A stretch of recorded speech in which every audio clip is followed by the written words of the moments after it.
Today on Doomed,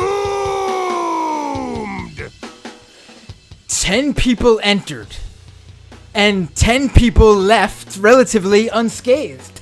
Folks, it's a post-democratic debate episode of Doomed. And I'm your host, as usual, Matt Binder, and tonight I'm joined by the wonderful Nomiki Konst. And we're going to bring you commentary, analysis, and, well, hopefully some much-needed entertainment after what, in my opinion, was a rather uneventful 3-hour-long Democratic debate.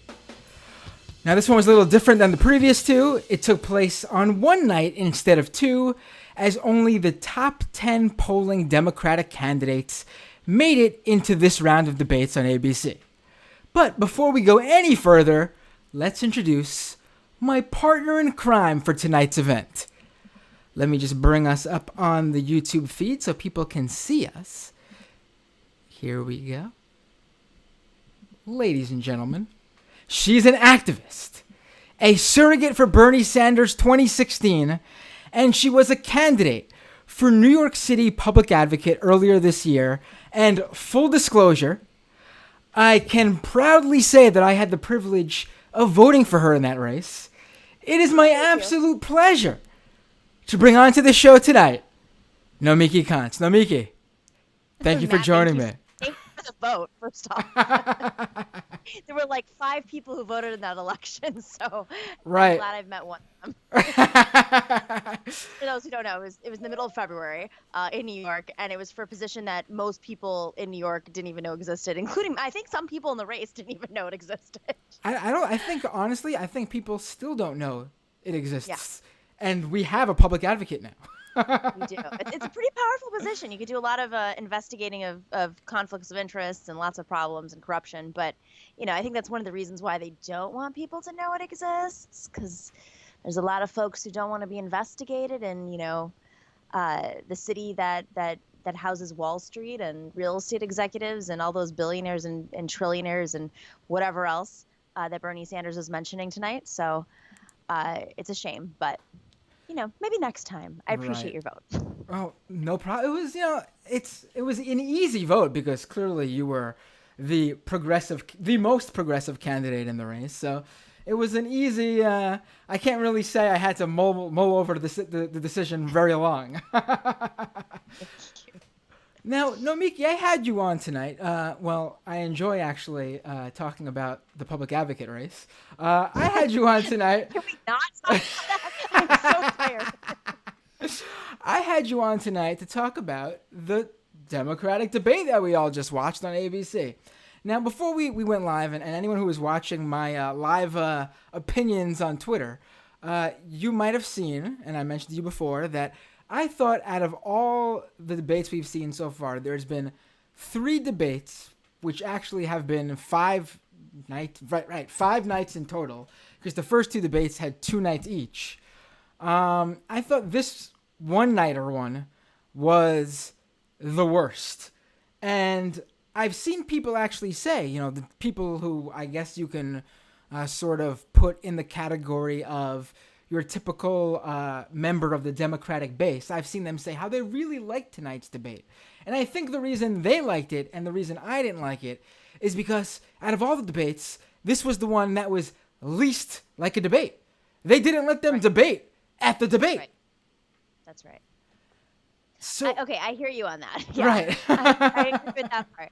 I think for me, what I found, and we were saying this before we came on, is it takes me a second to really digest, which debates I like the most in terms of just my personal choice. But what I like about this part of the race is, and I also dislike it because, there's a lot of frustration about some of these folks being on stage still, is that you kind of get a sense of who the race is who it's really down to. Not like it was ever a shock, but I think maybe many folks would have thought that Cory Booker would be higher up at this point, or Kamala Harris would have been, but it's really down to Biden, Warren, and Bernie. And when I love, like, before the debate, I think ABC took 25 minutes before they mentioned Bernie's name, and I'm like, he's polling at number 1 right now. Are you kidding me? And then, like, the first commercial break, they go to the audience and they're, and they pull these students and they're all like, oh yeah, we're voting for Bernie. And they're like, quit, cut. We can't let them see anything about Bernie. So it's interesting to me to see first just like how much the establishment is just working so hard to push all these other candidates out there and give them credit and ignore Bernie. But then the second part is when you have these races, and this again happened in my race with the public advocates, but it really happens with all races when there's a lot of candidates from the same party, they start kind of cutting deals behind the scenes. And it's really interesting to watch it play out on the debate stage. You're like, okay, well, what is Julian Castro? Oh my God, I do that all the time.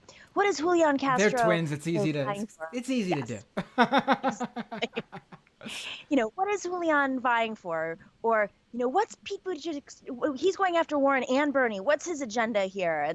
And you start to think, like, does this person want a seat in this administration? Is this person thinking he's going to run for Senate someday? And, why is this attack happening? So it's interesting to watch that play out at this stage in the race.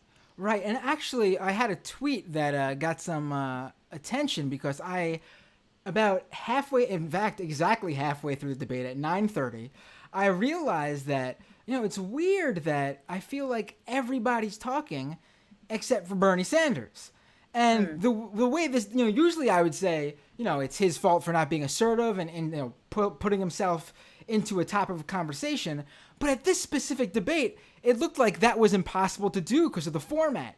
They literally would just cut you off and stop you unless it was your turn to talk. So it was basically up to the moderators to pick someone and give them the time. And the tweet that I looked at, New York Times was keeping a live look at basically who was talking for how long throughout the entire thing. And at 9:30, halfway through the debate, Sanders spoke more than only one person. Yang. Literally, the guy who is consistently in either first, second, or third place in the national polling and in the first 4 voting states is the guy who was given second least attention to. It's stunning. And I still believe, although I don't know if they're doing these polls right now, the most popular politician on the planet. Not to mention I'm sorry, did he not mobilize the country last time around? Did he almost beat Hillary Clinton? Like, aside from where he polls, like, it's still, it's almost like we're wasting energy even talking about it, because I feel like everybody who's watching this knows this and how frustrating it is. And then to watch the commentators, and this is what really pisses me off about the media industrial complex right now. As someone who's done a lot of cable news, and, I can't fault the producers. This is really, in my opinion, coming from the higher ups, because that does happen. Like, it's not a conspiracy. Like, the higher ups do say, don't hire this person. Do hire this person. This person reflects this, political belief. This person, bring in this person to talk about this issue. But, like, what is Rahm Emanuel and Heidi Heidkamp doing? Comment. I'm sorry. Is this where horrible politicians go to die? I just saw that excuse me. Who was the manager of Hillary Clinton's failed campaign for president? Robbie Mook. Thank you, Robbie Mook. So he just got hired by CBS. The guy who couldn't think of opening up an office in Wisconsin, who notably got in a fight with like 5 different groups of Hillary. He was there to kind of unify the campaign. He is giving expert political commentary. And this is the problem, is you fail up. You especially fail up if you're now forgive me for playing identity here, but like white male member of the establishment. There's all forms of the establishment that can fail up, but in particular, there are certain groups of individuals who have no problem bouncing back after a failed campaign or any other failure. And a very well slotted, and as I said in my Twitter when I pointed it out, like, for the millions of people who don't have cable anymore or don't trust these commentators, you can watch us tonight and you'll get a completely, different perspective on politics. Even if you and I do agree, we're still offering a different perspective. Right. Absolutely. I mean, the idea that, I was throughout the entire debate, I'm thinking to myself, these moderators, it's almost like they're out of the conversation that's actually going on. Yeah. Like, to me, it was so clear when one candidate would bring up a particular policy or a particular issue, it was like, oh, clearly they need to go to Elizabeth Warren next, or oh, clearly they're calling out Biden and he needs to respond. And they would let someone talk, let someone clearly call out a particular candidate, and then just go to someone completely irrelevant for the response and never go back to the person who actually was being posed the question. There was one moment very in particular to me that stuck to me was when Amy Klobuchar, who out of all the candidates, I truly do not get why she's there on stage. There is honestly, I don't know of. There was one poll in the Iowa community newsletter that showed that she came in at 3%. And the DNC thought, well, she's polling in the Iowa community newsletter. Right. She's so. Sorry. She's so bad. Like, she's really. I'm sorry. She just does not have any business being up there. She's offering nothing that is exciting anyone I've come across, and I'm being as impartial when I say that as possible, even as everyone knows, if you don't know by now, full disclosure, I'm a Bernie Sanders guy. But listen, I get why Biden's up there, obviously. The guy's polling number one right now. I get why Warren's up there. I get why Kamala's up there. I get why Buttigieg's up there. I even get why Andrew Yang's up there. But I do not see the base for Amy Klobuchar. And anyway, she's up there on stage, and she's calling out Bernie multiple times. She mentions how they worked together on on lowering the cost of medicine, but then they didn't agree on this, and she doesn't agree with them on Medicare for all, and this and this is why she doesn't. And then the moderator goes something like, "Oh, very interesting. Elizabeth Warren, do you have something to say to that?" It's like, are you kidding me? It's like, what is that? How do you know? And they never went back to him. They never let him respond to Amy Klobuchar. It's just stunning. And to keep it going here too on this train of thought, they spoke about criminal justice reform and climate change, two issues where even Bernie Sanders haters can just look at it and say, my candidate does not have the strongest plan on this. Bernie Sanders in these two areas has the strongest policy out there that he's rolled out.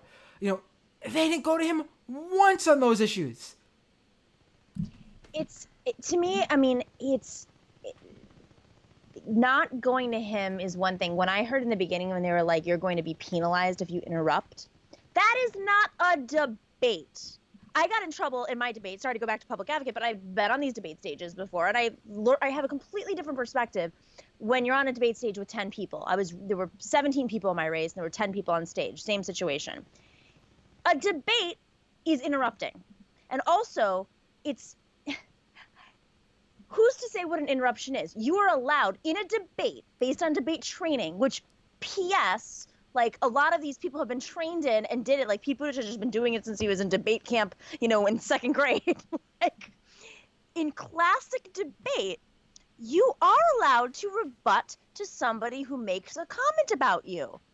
We have completely lost standards, not just for how we run presidential politics and for accountability and for the media and oversight. I remember I went back a couple of days ago and I looked up, I was doing blogging a few years, to be accurate, in 2012, I was doing blogging for Mike, the media I don't even know where these are anymore, but I had them in because Mike, I don't even know if it exists in this form. It was bought by the wonderful people over at Bustle, yeah. Yep, Bustle, they busted the union and bought Mike, I think, for like a fire sale price of like $1 million or something like that. Yeah.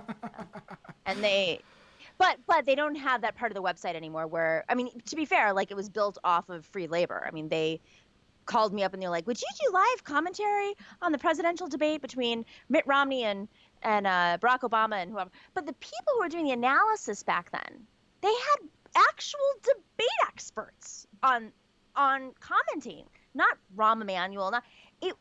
Just a few years ago, we had a completely different way of analyzing how these presidential debates function. And it's the standards are just, I mean, you know this so well, but the media world has become so consolidated. I mean, ABC is Disney. Disney is also Fox. You have CBS, not necessarily known for as a former employee of CBS. I mean, Les Moonves, of course, notably said that he's, they're making a lot of money off of Trump.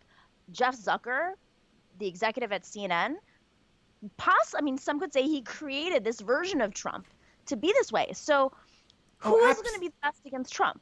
I mean, absolutely. I mean, he's come out and said, he's straight up said, like admitted, like when in interviews, he was like, "Oh yeah, Trump was great for ratings. Maybe we did do it a little bit wrong, but the ratings said otherwise." I mean, it's unbelievable that you can say that and ostensibly run a news organization. And what do ratings equal? So ratings equal advertisers. So for everyday people who do not understand why ratings matter so much, it's not just because they want to be in this race with, their opponents. Of course that helps, but it always shifts around. Or Fox is always number one, but the shows will always fight each other off. But it's there's a reason why they take the new shows to sweeps. They're selling advertisers at the weeks when ABC, all these new shows will send their actors out and say, go on stage and talk about the show and talk about them yourselves and dress cute and be funny and charming, and we're going to sell the advertisers that way. It's all about the advertisers. Right. So this is what this is about. No, of course, Bernie didn't talk. I mean, I'm so glad you bring this up. I mean, usually for these post-debate things, I'm able to, let's go through each candidate, who did good, who did the best. But this debate to me was so stunning in its format. And I'm so happy you brought that up about the ratings issue, because, I mean, when Bernie Sanders came out and said what he said about the media and who actually controls coverage, he was lambasted as if he was saying what Trump said.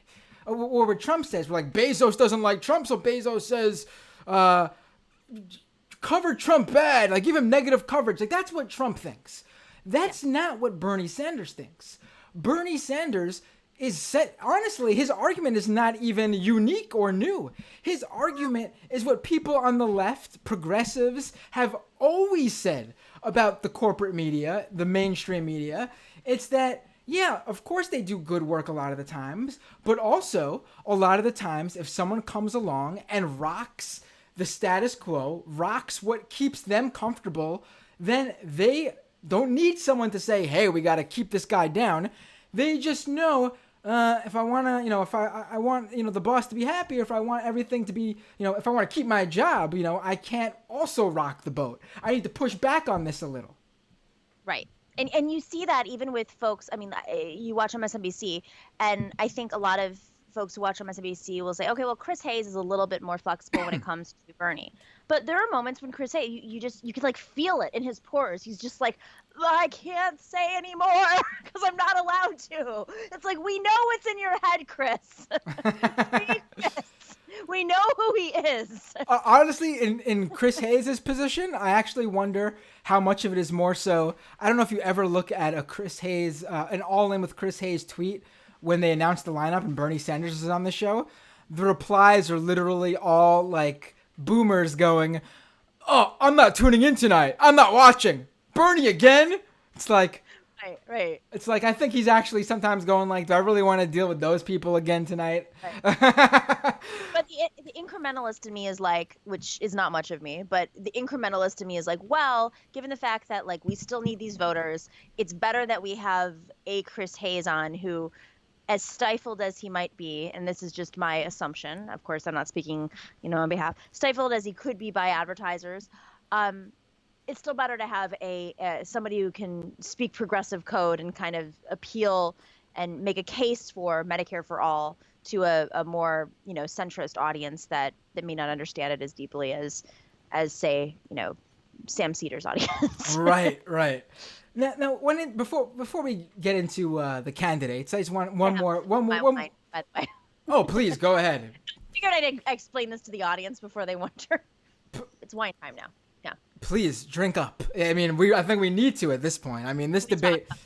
I mean, I have my soda here. That keeps me awake. So. Right. Exactly. So what I wanted to say was about the debates. One last thing about to be debate nerds over here and talk about the debates. To me, the thing that really strikes me is that I actually think the Dem debate that was tonight is preferable by the Democratic base, and it's so weird to me because I feel like, and this is one thing that still bothers me about Democrats. Like, we're in a new political world now. I've always felt this way for as long as I've been doing this, like a decade now. This whole thing of civility and having decorum, like, this got thrown out the window back in, like, what? To me, honestly, like, the Reagan years is when this went out. This was no longer, we have to be kind to the other side of the aisle and, shake hands and come to agreement and work on bipartisan solutions. Like, give me a break. Those days have been done for decades. Mm-hmm. Yet the Republican Party, even their base, they're with it, actually. It's probably the one area out of everything in the world where the Republicans are with the times. Right. They know that that era of civility is over. It's bullshit. And that their Republican primaries in 2016, whoever savaged someone the most was the guy who got the hoots and the hollers and ended up winning, and that was Donald Trump. But with the Democratic debates we're seeing and the primary race as a whole in 2019, and I'm sure we'll see it as we go into 2020, is the Democratic base wants everyone to be nice to each other and not attack each other, when in their definition, attacking just means pointing out where you differ with another candidate and criticizing other candidates' bad policy. So I almost think like the debates are being sort of, I don't know, sort of fixed for the Democratic base as we go. Because we saw what happened to Kamala when she went after Biden at that first debate. She actually ended up getting hurt in the polls. And then when she couldn't deliver to the portion of people who actually liked when she attacked Biden, she completely dropped in after the second debates. So, I mean, we're sort of seeing this weird thing where we're expecting, I mean, we could get into it more when we talk about each candidate, but Buttigieg said it, and Castro, thankfully, actually, in probably the most savage moment of the night when he was also going after Biden. I don't know where this version of Castro came from. Yeah, I love this version of Castro. Oh, I don't care what these Obama administration. I tweeted this. All the Obama administration stands, and Hillary, because I just saw some other Hillary folks up there from Hillary's campaign. It's basically the hacks. From a personal perspective, I remember when I first went on air and I challenged the DNC. This was like 2015 in the fall. And I think I was like on CNN like midday. It was like anything, there were more viewers at like a 4:30 broadcast of some Fox and Friends first than this midday show on CNN. Nobody watches it, right? Right. Unless you're in an airport and you're reading subtitles. And I went on there and I was like, I think I said something very, very nicely about the DNC. Like, oh, the DNC is an ecosystem for consultants. Like nothing.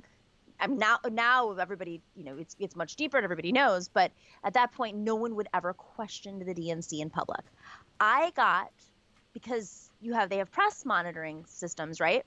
I got more texts. I got a Facebook message. Somebody smeared me on Facebook, and they were like, "Who is this person in particular?" Was like, "Who is this woman?" And this woman worked for the DNC, and they came out. And I wasn't on. I think I just joined Bernie's team as a surrogate, not on the campaign staff.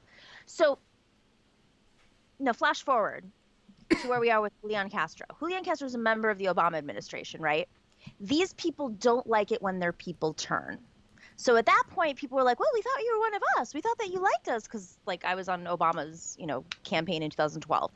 They don't like it when people turn, and they will go all out against you if that's your base. So I think with Julian, like, he knows that's not his base. And he knows, I authentically think that he's, more progressive in his heart. I don't know how he, I'm not really in love with his charter schools, how he kind of cozies up to charter schools. But aside from that, I think he's more progressive, as I think Cory Booker has that in him too. I mean, his criminal justice platform is very strong. With that being said, Kamala Harris was competing with a base that Joe Biden had. So she was sort of stuck. She was in this world like where her donors were coming from the Obama world. The Obama world is protecting Obama's image. I don't think they really care about Joe Biden. They're protecting Obama's image. And Julian has repeatedly, who he was a member of that administration, has repeatedly challenged Obama's, and as he should, challenged his positions on immigration. I'm Right. sorry. Thank you for bringing that up. Damn. I just, to me, I mean, I just really, I wish Castro has been like this since the beginning, because I was writing the guy off. Like you said, he's not the best candidate in the race, but he's clearly not the worst. I mean, from what I've seen, to me, he was always maybe, after Bernie and Warren, it's sort of a toss up for who fills out the rest, but he's up there after the two of them. But at the debates, it really felt like the guy was lacking. He didn't have really strong convictions about anything, at least when he spoke, in terms of like passionate and just getting his policies and his beliefs out there. But at this debate, he came right out for Biden, knocking him on basically the idea that Biden forgets everything, which seems to be true, although it looks like in this case, Castro may have misheard what Biden said. But it's true otherwise, to be honest with you. And then Buttigieg jumps in and says how, I don't like how we're going at each other at this debate. And Castro straight up says, my friend, this is a debate. That's what this is all about. And I was like, oh my God, what the 1-2 punch. Going after him. Thank you. Right. Castro should have said it to him in Spanish and been like, right, and I extra. I will say anyone up there who speak in Spanish and isn't Castro, to me, feels like you're just. And I'm not just saying this because he's Latino. I mean, if you're a native Spanish speaker, fine. From what I understand, Beto is too, I guess. But when like Pete Buttigieg speaks, it's like, come on, buddy, we get it. You know lots of languages, but you're clearly not an authentic native speaker, and you could tell. And it sounds like you're pandering, buddy. Right. Exactly. And I mean, I get it was on Univision, so maybe there's a little bit more room for it this time around. Just a little bit more room. Like, I'm trying to think, like, what would I do? I would probably speak a little bit of Spanish. It's Univision. But well, Bernie's polling #1 with the Latino audience, and he doesn't do that bullshit at all. And you know what? I respect it, because to me, it's more respect for a language. If you just don't know how to speak it, don't speak it. Then go out there and do. If you remember Mayor Mike Bloomberg, when he would go out there and speak Spanish. What was it? Bloomberg? Is that it? The parody account? Oh my God, that Twitter account. I missed that. I mean, and to me, that's just disrespectful. I mean, you sound like you're mocking someone's language. I mean, just listen. Be respectful to other cultures, and don't speak it if you don't respect it enough to learn it authentically. Let's put it that way. I will say, okay, so I was watching the debate with a group of friends, and I think two of them spoke Spanish fluently, but we're not native speakers. One lived in South America. I speak Spanish. And I was just like, I'm not a perfect Spanish speaker, right?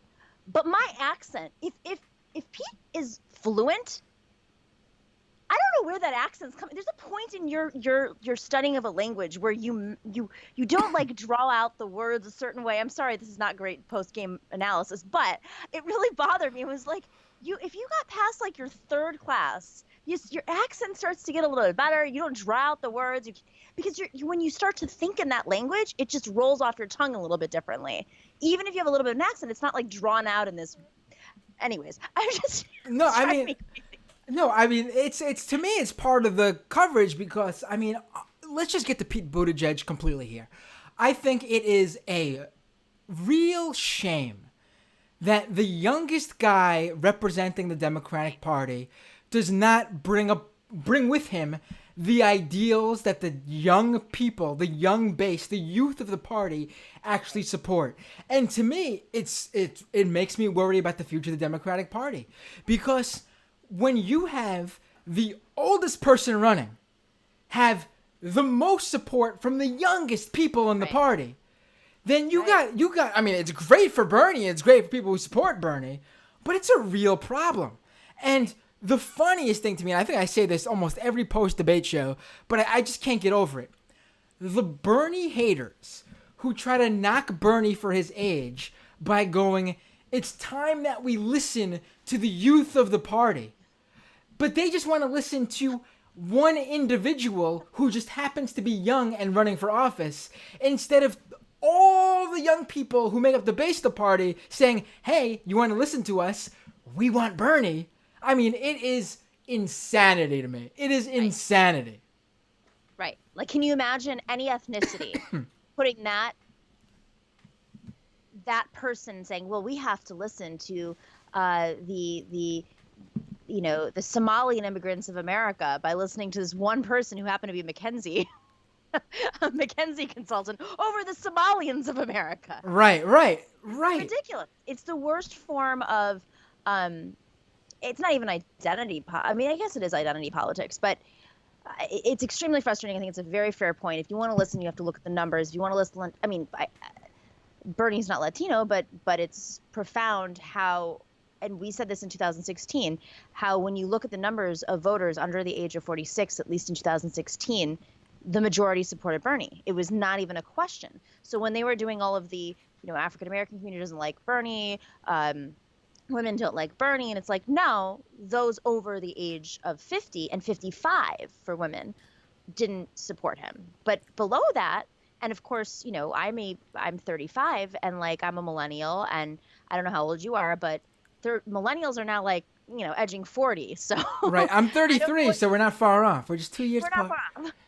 I don't know what we don't have a generational name yet for the new generation, but we are about to be the majority, and so I almost feel like our generation has been silenced for so long, and now we are the majority. And some of that's to do with the economic situation, boomers not letting go, and boomers also not being able to survive. So you have to. When you mentioned a point earlier, and I want to go back to, in terms of the anger, the circus, frankly, of the Republican debates, and then how the Democratic debates are functioning right now. And I covered the DNC chair race, and Pete was on that stage, and a friend of mine said today, he goes, oh, there's the Manchurian candidate. And I said, yeah, he is a Manchurian candidate, but he was also a Manchurian candidate in the DNC race. He didn't get a vote in the DNC race, and he played this like power brokering move, and I think he's doing it again this time around to raise his name ID because he can't move up in Indiana. There's nowhere to move up. Right. It's a Republican state. Right. Well, also, I think they were planning on Buttigieg catching fire, and they were really excited during the early summer, when he seemed like he didn't get high in the polls, but he was rising, and it seemed like he was about to inch into the top echelon. But he didn't. He, in fact, plummeted back down, and honestly, I think it's pretty clear at this point, based on just how far apart everyone is in the polls, who is going to end up actually performing in the race. I don't think there's going to be any more significant movement, to be quite honest with you. No, there's not. I think it's going to come down. I think the only person who might be able to save themselves and jump back into the running is Kamala. And that's because she's on the cusp still. Yes. But in South Carolina, she's doing decently well. Right. So, it's definitely a three-way race between Biden, Warren, and Bernie. Perhaps Kamala jumps back in, but everyone else better start figuring out who they're going to endorse to save whatever rest of the political career they want. To me, it seems pretty clear who's going to end up endorsing Bernie. Bernie's, to me, it's almost like there's been a group of primary candidates who almost have been like running in his shadow, and that's Tulsi, Yang, Williamson. I don't think Yang is at all. I think Yang hates him. I don't think Yang hates him. Blasio is, and de Blasio, right. But honestly, I hate to say it, Bernie's got more people actually who will vote for him from the Marianne Williamson camp than people from the de Blasio camp. And that's only because there's literally no one in the de Blasio camp. If I can just throw some stuff about de Blasio. Okay, so he's a very complicated person. I don't support him, obviously, for president, and I have extreme criticisms of him. But as a resident New Yorker, as you are too, there is knowing the history of New York and mayors.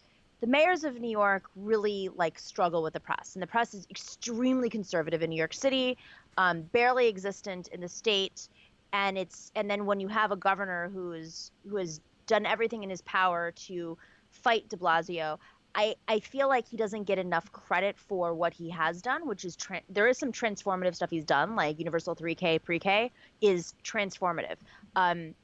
Thrive New York is not perfect, but it exists and it doesn't exist anywhere else, and that's transformative. There is stuff that he is stopping, stop and frisk. That's systemically. He could have taken on the police unions. He could have obviously prosecuted killer cops. There's the real estate industry he's in bed with. I don't love that. It's my personal pet peeve, pet issue. But with that being said, look at every damn mayor we have had in the last 40 years, and they are horrible. Right. When I say horrible, they're racists, they're capitalists, they're evil. Rudy effing Giuliani set up his love shack at 9/11 and is now being investigated. And we're like, oh, but de Blasio. Right. It's like, are you fucking kidding me? I mean, let's also not forget that Bloomberg gave himself a third term. And he also, I mean, it started under Giuliani, but the reason everything in this city costs so much and the middle class and the poor are getting priced out and literally being pushed out of their homes. Started under Koch, who rezoned. That's true. Right. Sorry. That's true. Yes. No. Listen, if you gotta correct me, that's okay. That's my little sticker that covers up my camera because I don't want the FBI or CIA or whoever to look at me. The Russians, I should say. No, it fell on the screen. but high tech. No, I mean that's how people do it. I mean, there's nothing wrong with that. You got to be careful. I mean, literally, that's a real worry. But what do I want to say? Let's move on from De Blasio actually, because he wasn't even on tonight. But I totally agree with everything you're saying. But at the same time, someone who talks such a tough game when he's campaigning, you think he would bring it when he got into office, and it's unfortunate to see that. His whole thing seems to be like, as mayor, you don't get to do as much as you thought you could because of all the bureaucracy still, as mayor, you have to deal with. But if your whole thing is that you're anti that, but you can't actually do the things you want because of that, then use that bully pulpit, man. That's what you're there for now. This is your new job. That's one of the problems that the left had with Obama. The guy talked a tough game during campaigning. Whether or not he actually tried to do certain things, still up in the air. But the things he actually did try to do that he couldn't get through because of centrist or right-leaning Democrats and the Republican Party, man, you have the most powerful mic in the world. You should have been out there saying, this is why I can't do it, and you should have made the whole country turn against these people, and he just didn't do it. And once again, it's all because of the whole civility, decorum, bipartisan solution bullshit that Donald Trump has successfully thrown out the window and has shown that you don't need. In fact, the whole reason Donald Trump hasn't been able to be as evil as he wants is because he ended up infighting with his own party. I mean, literally, the Republicans shot themselves in the foot. Otherwise, Obamacare would be gone if Trump got his way, and the Democrats couldn't have done a thing about it. That's right. No, I think this is that's the one criticism. I mean, that's the major criticism I have of De Blasio is he just doesn't have the personality for it. And when you look at the debate stage today, and you're talking, and I thought about this during the debate too, so I'm so happy you brought it up, comparing it to the Republicans. When Pete said, we need to be, this is what Americans don't like. It's like, no, Americans are when we're talking about healthcare here, I pulled the room that I was in watching the debate. I said, how many of you have healthcare right now? I don't have healthcare right now. I will fully admit it. I'm trying to understand this New York State system. It's really confusing. I haven't had healthcare for a few months. It's because I ran for office. Right. It's not a secret. It's a little confusing. I'm every day I'm like, what is going on? And then I'm calling the numbers, and it's really complicated and bureaucratic. It's not easy. If I can't figure it out, how does an immigrant whose language is not on that website figure it out? Nobody in the room of 3-4 people had healthcare. Right. People with jobs. Listen, I honestly think the polls are underestimating Bernie Sanders' base for this very reason. Because I really do think the Democratic primary audience is really even the base who are watching this, these are the true blue Dems. They wear the party on their sleeve. They're in love with the party. It's shocking to me that he even polls as well as he does, knowing who this Democratic base during the primary is. But the truth of the matter is that the people who are hurting the most, who do want to see these candidates go at it because they want the actual plan that's going to help them to come out on top no matter who it comes from, are the people who hurt the most, and they're not the ones who are actively engaged yet, because a lot of them just don't have the time because they're working the 2-3 jobs that Bernie talks about, or they have a family, or they're just not actively engaged because they're disillusioned by what they've seen. I mean, the idea, because listen, Bernie Sanders isn't getting his base from the Democratic primary voters. His base, especially this time around with Trump in office and people knowing how last time went, is gonna be people who don't usually come out and vote. It's clear as day to me when you just see who comes out to the rallies, the donation numbers. There's no way the donations that Bernie Sanders receives is translating correctly via the polls. It just doesn't make any sense, because otherwise, why would Biden, who gets less than like Warren and I believe even Kamala and a number of other candidates, it's like, why is he so high in the polls? It's because it's not correlating. It's just the people who vote are not the same people who donate. And the people who donate aren't being asked all the time in the polling because they're not usually the people who come out to vote all the time, especially in this new electorate we have under the Trump administration. And with that being said, he's still getting, 1 in 3 of the Democratic voters have donated to him? That's extraordinary. I mean, none of the other candidates can say that. So with that being said, there is a core of the Democratic Party primary base that is still, I think the polls are extremely flawed. And I talked about this on Sam Cedars' show the other day, Majority Report. Yesterday, was that yesterday? Yeah, it was yesterday. The polls, I think they're polling on very specific questions that are always tilted a little bit towards the establishment, whether it's, just inherent bias or, purposeful, like strategic bias, I should say, like the DNC's polling to get on the debate stage.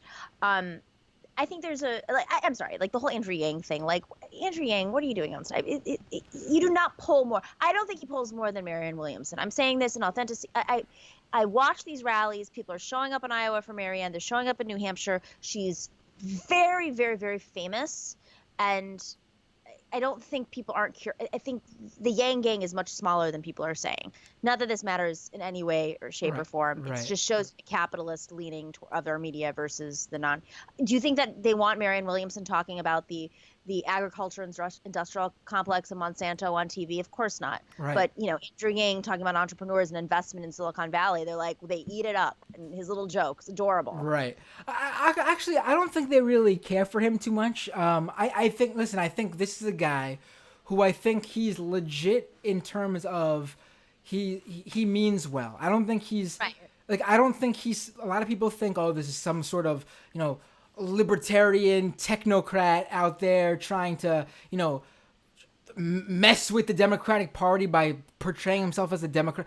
No, I don't think that's the case. Because honestly, there are positions he has that fits right in. I think he's legit in who he says he is. He seems like he really does mean well. And he does have a base that sort of grew out. His base is very weird to me. It is a combination of these weird young techies, the Silicon Valley types, and college students who wish to be them. That sort of the people, those people who watch love Gary Vaynerchuk and talks about waking up every morning and doing the grind and getting work done, and they talk about working 12 hours on their little startup, and they love it. They act like that's what you got to do. That's the people he's brought to the Democratic Party that support him. That it is what it is. He should just get up and be like, but you have to register as Democrats and vote. You can't do it online. Right. I think they're there's going to be a moment where they're surprised, because a lot of them don't seem to understand how these things work at all, from what I see, when they get upset at every little thing that goes on within the process. And Right. it happens, but I think they're going to be surprised when Yang outperforms a lot of candidates in a state like Iowa and New Hampshire, but still doesn't manage to get enough percentage-wise to actually obtain any delegates. And they get all upset when they realize that, you're, especially in a state like Iowa, where they tell you, like, oh, listen, there's not enough people at the caucus for your guy. You got to go to another candidate, your second choice, because otherwise you're not even going to count. It's pointless. Right. Like, does he have a caucus director? My guess is no. Right. Weird thing is, though, I just came across this the other day, and I hope this isn't the case. I hope they just are putting this there to be I don't know, funny or I don't know. I've come across job openings for his campaign, and in the salary, they literally put $1,000 a month. No. Now, I hope they're not paying their campaign staff only $1,000 a month, and it's just like, a funny little mention to the fact that he wants to give people $1,000 a month, and they're just not making the actual salary publicly known. But the funny thing to me is one of the major criticisms of Yang's particular version of the UBI is that his UBI isn't on top of a lot of other social welfare programs. Right. Thank you. Right. The point of his UBI in many instances is to take away from those social welfare programs, not to supplement them. And, that's just going to hurt poor people and people who take advantage of those programs. Because he says, everyone gets $1,000 and, so it's fair.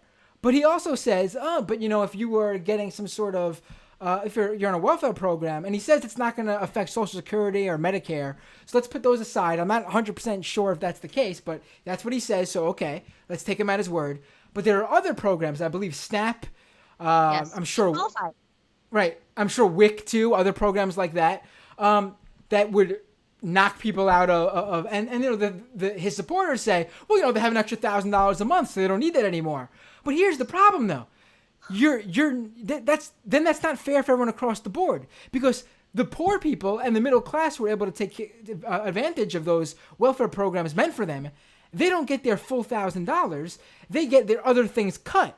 Whereas the rich people who also get $1,000, none of their corporate welfare gets cut. They get $1,000 on top of all that too. No one's saying, the rich get the $1,000, but they also have to give this much extra in taxes to make up for it. No, that's not his plan at all. His plan is that everyone gets $1,000, and the people who take care of social welfare programs lose those programs, and the rich just get $1,000 and lose nothing. And so, I mean, the fact that you would put that your $1,000 is supplementary to your staff's salary is really funny with all that in mind to me. I don't know. It's just, way to double down on the fact that your UBI is not very good. No, it's not well thought out. And the fact that he said he was a lawyer today, I was like, did you read your plan? How did law school work out for that one? And let's take a moment to talk about his big surprise, which was his literal contest. Like, what was that publisher? What was that thing? Publishers House Weekly? What was that? Publishers Clearinghouse? Clearinghouse. Thank you. Like, what? 12 families, right? Was it 12 families? 10 families will get $1,000 a month if you go to his website and signed up. Now, I went to the site to sign up because, hey, I'm not going to not take $1,000 if I win it. But at the same time, I knew what I was signing up for, and it's to get on his mailing list. I mean, it's a joke. I mean, it really felt like a Hunger Games-esque, like a dystopian YA like type young adult novel where you tune in and your name gets put into a lottery where you have the ability to win a menial, barely living wage. I mean, it's like, are you like, what? That's your idea to promote that? It's so honestly counter to what you want to promote your UBI as. That should have been, I mean, if I were a moderator, I would have called that out because I felt like that was a legitimate scam. And there are going to be a lot of tricks where people will say certain things. First off, I don't even know if that's most likely not like legal. Most likely, I'm not entirely sure. With the FEC, but as a reporter said, like that matters anymore. I was tweeting. Right. They were like, "You mean the FEC that doesn't do anything anymore?" So that's the number one issue. I mean, that's dangerous what he was doing on stage. Everything they said about Marianne Williamson, that was dangerous. That was way more dangerous. Right. Second thing is, people use these gimmicks. You saw Kamala Harris trying to pick fights with Donald Trump. She kept pivoting to Donald Trump. It did two things to her. Every time she was being questioned about something difficult, she would pivot to Donald Trump. But then the other thing is she was trying to pick a fight with him because she wanted to stir up a fight with him on Twitter. Because every time somebody gets in a fight with Donald Trump on Twitter, they gain followers, gain donors. And she's struggling with support and she's struggling with money and press, of course. Deborah Messing got in a fight with Donald Trump recently on Twitter. And, all the Democrats decided to support Deborah Messing, forgetting that she just a couple days before was being horrible to Susan Sarandon, as she does every couple of days when she goes through her little spurts. But it deified Deborah Messing and the Democratic establishment. So when you get in a fight with Donald Trump, it's like a unity, a way of unity, right? It's a way of getting press. It's a way of getting donations. Right. It's a way of getting clicks. It's a way of getting followers. If you get noticed by Donald Trump and you're on the other side of him, it's how you can build your career.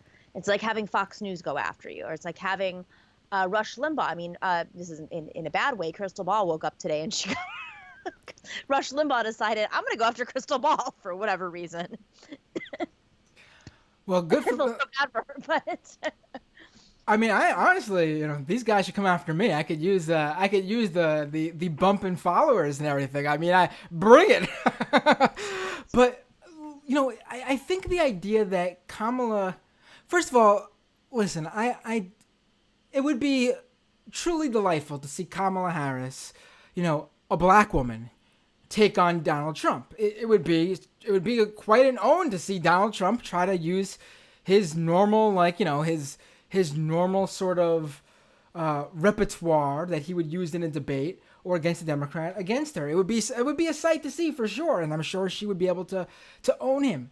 But unfortunately, along with her policies and what she stands for, not being up to par with better candidates in the race, she is also, at least on the stage, excuse me, possibly one of the more inauthentic people. I mean, she's not this bad where she needs to come out there and just have such a rehearsed after rehearsed line. I feel like every other line she dropped tonight was something pre-planned that she had to get in there. Like, it was just like joke after joke. Like, she was treating this like some sort of stage where whoever got the biggest laugh would end up, sort of feeling buddy-buddy with the American people most. It was really bizarre to watch, and I mean, you're absolutely right that she tried to pivot everything to Trump because she feels like it makes her stand apart, and maybe there'll be Democrats out there who'll go, I'm so sick of the infighting. I want someone who just goes after Donald Trump. And that those people certainly exist, but I don't think it's gonna work for her, honestly. I mean, everybody wants to defeat Trump. That's not, but I think the problem we have right now with the Democratic Party is you do have an age. There are people who watch MSNBC and there are people who watch us, right? And they see things through different lenses because they're being fed different information. I mean, even my own father, who is a Bernie supporter, is like, I just wish the Democrats would stop arguing with each other because it's going to make, we're so divided. And I was like, that's not how it works. We've done this many times before. There have been plenty of primaries. First off, the biggest way to recognize whether or not a president is going to be defeated is based on history and patterns, and not on these debates. Like, no one's going to remember this debate. Someone said, after the debate today, they're like, oh, but Castro, he didn't look very good. I was like, no one's going to care. In 2 months, 3 months, do you think that anybody is going to even remember that? No, he cut his deal. He did his work. Everyone's going to see that smiling face, that great story. He's going to be talking about Obama again and working for the administration. Nobody will remember. That's how this works. Actually, I'm glad you brought that up because I think for the most part that's correct. But But that moment that people like you and me were cheering when Castro went on and said that, Biden, you're old, basically, that's what he said. And he told Pete Buttigieg to get with it and understand how a Democratic primary works. That was the most pointed attack of the night. And again, it excites people like you and me, and I'm sure every member of the DSA and every Bernie supporter, and I'm sure even the Warren supporters liked it. But I'm telling you, and we saw this with Kamala when she thought that her strategy to victory was to hit Biden on the segregated. Her base was different. She Right. had Biden's base. Right, but Castro doesn't have a leftist base. He doesn't have any base, really. In fact, That's right. I would say the people who support him are probably mostly sort of the people who may support Biden and Kamala, but are the people who think they're undecided. And Castro seems like a young face who is part of the Obama administration, and they don't really know his more progressive policy. But I think it's going to hurt him.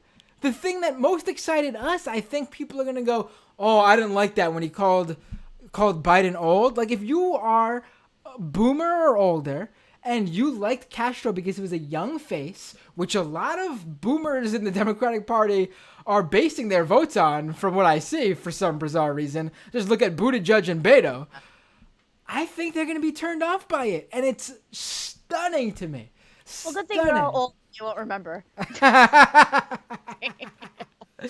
actually talk about because I thought if we're gonna play the whole game here of who's the winner and loser of tonight's debate, I literally thought everyone did a bad job. I don't think this debate made anyone look that good. I think actually Biden came out looking the worst, to be honest. I thought he did not look good. There were multiple times where he was just a rambling, stuttering mess. That whole record player thing, I don't even know where he was going with that. Just bizarre. And I just don't think anyone looked all that great. Maybe Beto had some great moments, but his campaign is dead in the water. But listen, if Beto's one role now is to be the guy who says, we're going to fucking take your AR-15s, then listen, man, stay in the race, keep pushing that shit, because listen, it's a breath of fresh air to see someone just outright say it. Right. And of course it was his home base, and he, it's actually interesting to see that Castro and Beto, the reception that they got, despite the fact that they're both from the same. I mean, Beto, obviously, the reason why he's in the race is because of how he's polling, which is dependent on Texas, and he's polling significantly well in Texas. But aside from that, he probably wouldn't be in the race any longer. Maybe just cutting it.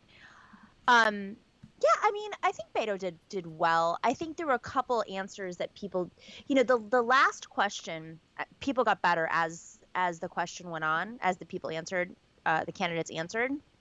I thought the question was made for Joe Biden. Joe Biden has told that story despite the interruptions, despite the protests, that meaningful moment.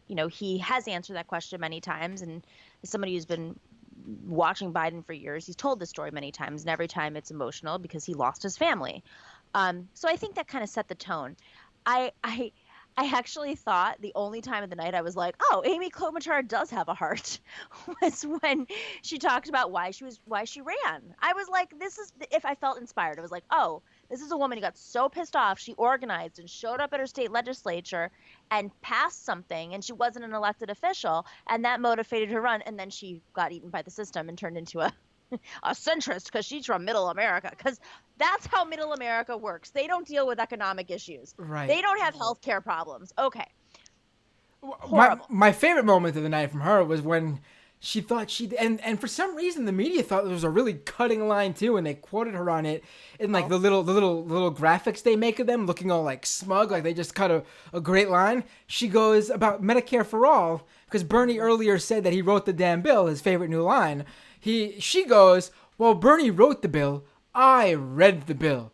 What does that even mean? Sign on to the fucking bill. Excuse my language. Am I allowed to say that on Twitch? Right, no. She was onto it. That's a great point too, but I don't even get it. I don't even get what the point of that is, though. Even like what you're saying, absolutely. Okay, you read the bill and you're against it now, but then why were you for it to begin with?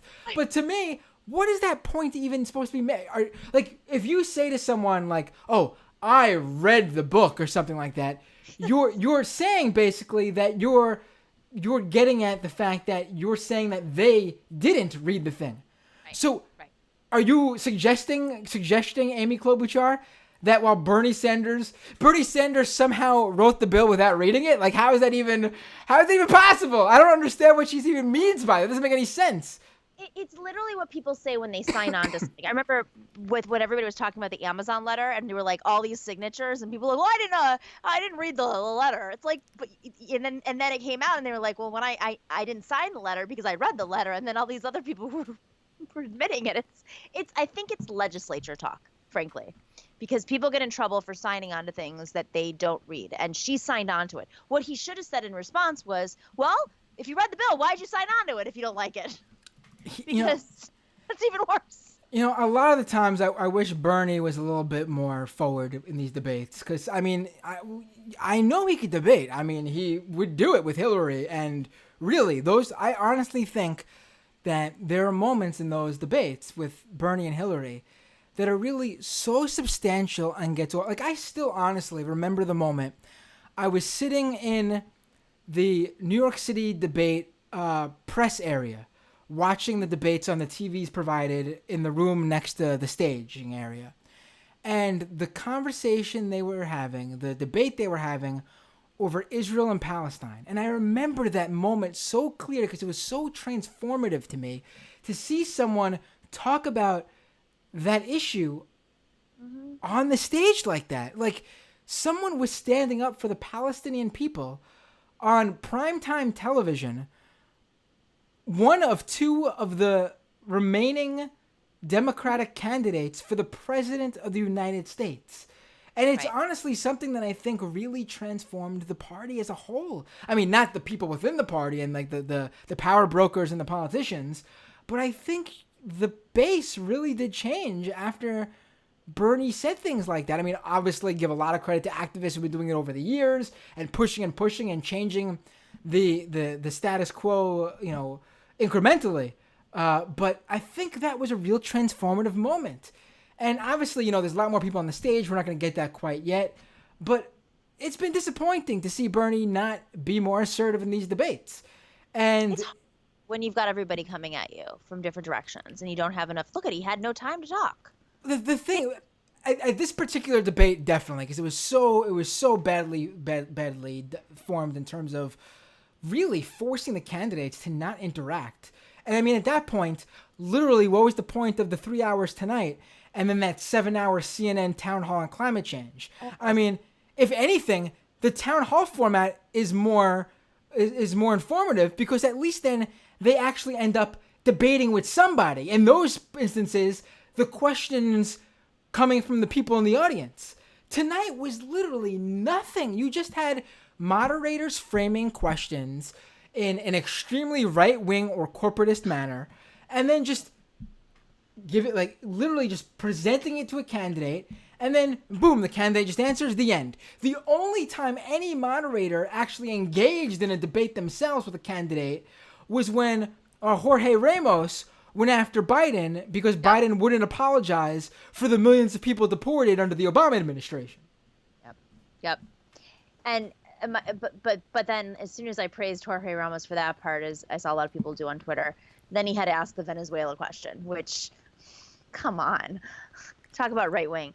One moment I remember Bernie did differentiate himself, but I don't know if it really stuck. I think he could have been a little bit more specific, but not specific in pointing fingers, was I'm the only person on this stage who did not vote for Donald Trump's 3 military expansion budgets or war budgets or whatever, and then he went on and explained a little bit more. But I think he could have said, like, there are a lot of people on the stage who claim to be progressive.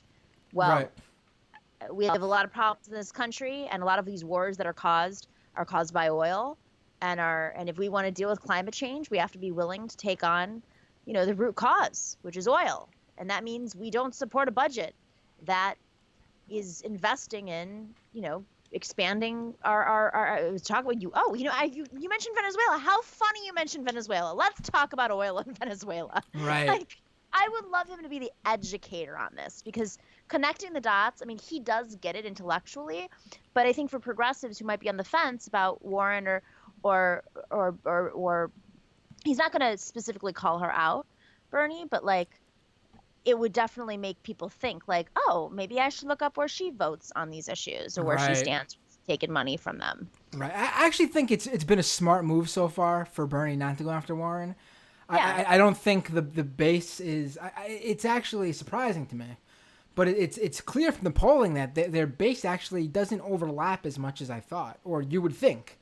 I know people who've left the Bernie camp. I don't know if those polls are as accurate as you think. I mean, maybe it's just my own little world, but there are a lot of folks that are former Bernie and organizations that are former Bernie organizations that are supporting or quietly supporting Warren. So I think it's more of an issue that's being reflected.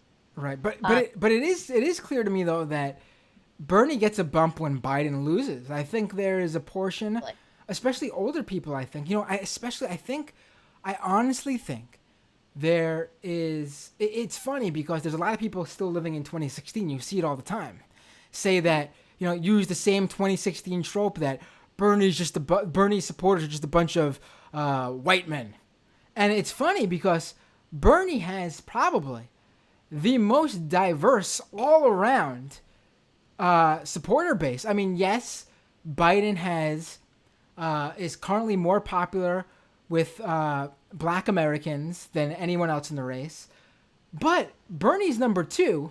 And when you look at Black Americans under the age of, I believe it's 35, Bernie runs away with them. Right. So I mean, if you really want to get full-on diversity, add in race, gender, sexual orientation, age demographic, generational lines. Bernie is all around the candidate that's the most intersectional.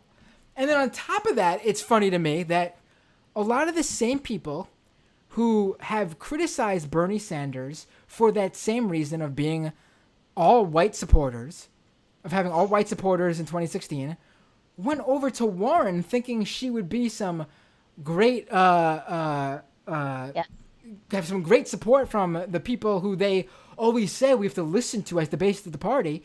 And she has the most white supporters of anybody. Her supporters, and this is not listen, I like Elizabeth Warren, and this is so hard for people to understand when I'm doing this. But I like Elizabeth Warren. She's my number 2 in the race. I am critiquing a number of things of her because I think she can do better. But I think her supporters are really bad. And it's funny. It honestly is angering to me because so many of the plans she puts out that the media then heralds as, whoa, Elizabeth Warren's doing this amazing plan, never been done before. Where were you in 2016 when Bernie was saying the same thing? It's like, literally for almost every single plan she puts out, she just has a really good marketing campaign where she comes across as, and it's smart for her to she has a plan for everything. These same things that these Warren supporters were calling pie in the sky for Bernie, all of a sudden it's the first time they're ever hearing it when Warren puts it out. That's right. But Bernie should come up with a thing called My Pie in the Sky Plans. And then right, and he should stand on stage, be like, I read your plan today, Elizabeth Warren, the Medicare for All light that you wrote today. Well, did you see this? I mean, I want to really support her in a deep way as number 2. I really, really do. And I have in many moments. But recently, I'd say in the last month is when I've just been like, all right, get rid of the Hillary consultants. I understand that there were progressive Hillary people on Hillary's team who wanted a woman to be president. I get that. But the consultants around are really old school. They're they're just not seeing, even if they're younger, they're just seeing things through a lens. Okay, the T-shirts are great, all this stuff is great, but it's not, like you said, intersectional. There's a very Emily's List approach to how to run this campaign. That is a great analogy. It angers me. Like, literally, my blood boils to see these same people who are all like, I can't support Bernie because I can't support Bernie because I look at the weird Twitter bubble I'm in, and the black women I follow on Twitter don't like him. And then you look at the polls, and actually more black women support Bernie Sanders than Elizabeth Warren, but they're somehow supporting Elizabeth Warren now. Like, it's so hypocritical. Like, it was so transparent in 2016, but now it's just like, are you like literally it's bullshit at this point to see this. And it's like, listen, just come out and say you never cared about which minority group supported a candidate. You never cared about actual progressive policy. You just honestly care about one thing and one thing only, and that's basically rich, liberal, white women feminism. Because that's what it is. You just want to see a white woman become... You just want to see a woman in general, no, it doesn't matter who, become president. And listen, if that's what you want, and I actually really on a fundamental level can't knock older women especially who believe that, because listen, I get it. You know, life is coming fast at you. Who knows how long you'll be around. You may never get to see a woman president. I get it. But just come out and say it. Don't knock the guy who's actually the most progressive as a racist and a sexist. Just come out and say, listen, I like Bernie, but I prefer Warren because I want to see a woman president in my lifetime. But I think that there is an anger that has not been processed, and because they're looking at their circles online and they've heard from folks like, disingenuously, who said that Bernie cost Hillary the election, I think that they just also want to get Bernie back. Not as bad as it was before, but I think there's a hostility, and they see Warren as the best weapon against Bernie. And I really am curious how much of Warren's support is truly progressive. I do think there are true progressives. I know them. Those are my friends that were supporting Bernie that are now supporting Warren. True progressives who want to see a progressive woman. It's like if they have a choice between a progressive and a progressive man and a progressive woman, they're going to choose a progressive woman. Right. Not understanding the nuance, or maybe just saying in the end it's better to have her if she's going to win or win the nomination. But then there's also a group that may not see Kamala being able to get to the front, right? And Warren will defeat Bernie.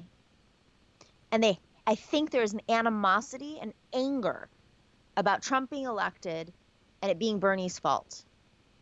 And there are folks that were extremely negative, who worked at the DNC, who worked for Emily's List, who worked for Hillary, who are now Warren operatives. But I say negative, they were toxic, even tonight online, toxic. So I don't know what the percentage is, but I do think that there is a flow coming from that energy. Like, I could never work for Warren's campaign because those people are on the staff. Who are these people? Can you share? Just look at their staff. Just look at it. It's not a secret. It's like, look at the crossover. If you want to change politics, then and to be fair, they have not gone negative on Bernie. I'll say that, like, publicly. To be fair.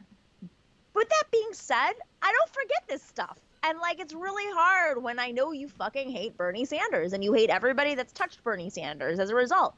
And you went after, and you haven't apologized for the smears. It's actually worrisome that these people work in politics, because it's just a clear fundamental understanding. It's just fundamentally not true.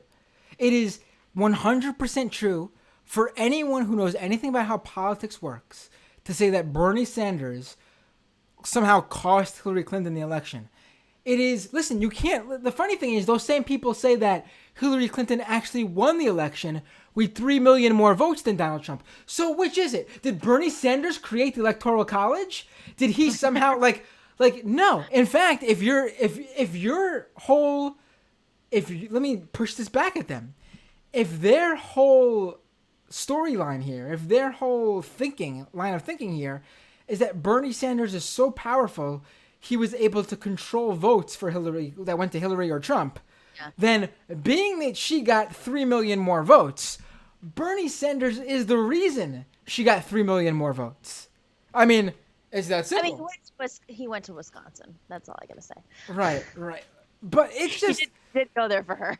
It's just so stupid that these people work in... Like, it's literal... I'm saying these people are stupid. They are dumb. To say something like that And just to be so wrong and not understand. Listen, if it was the other way around and Bernie lost to Trump after Hillary did the same things that Bernie did, it wouldn't have been Hillary's fault.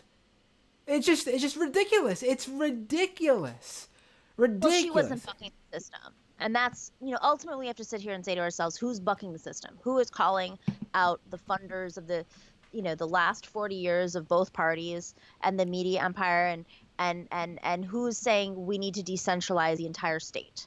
Like, seriously, I mean, that's what it comes down to. Is it's like, do we want to decentralize this shit and cut the contracts, or do we not want to? And I think Elizabeth Warren does want to do that to some degree. I worry because it's like, we have to actually have these debates. I want to be able to support Elizabeth Warren if she becomes a nominee wholeheartedly, but I also want her to be like, I'm not going to be voting for any wartime budgets. Like, that's sickening to me, because you sit down and you vote on that and you know very well what you're doing. Right. That's not I didn't read the bill kind of thing. Right. So, I'm here, I'm listening. My support has, gained and gone down and gone up and down, over the last few months for her. Still, I'm a Bernie person, obviously. But I really wish I could fully be in the camp of she shouldn't be criticized, because I want to be a supporter of hers. But that means I have to be able to ask questions. Right. I mean, one of the most hypocritical things going on, what I've adding to the other things I've seen, another thing that really makes my blood boil is, one of the things Bernie was criticized early on in his campaign last time around in 2016 was he needed to focus more on criminal justice reform. And here's a guy who did have a history with criminal justice reform, but rightfully so, a good criticism, he should have been focusing on it even more. Major issue. And he just wasn't giving it enough time, even though he was giving it time and had a history of giving it time.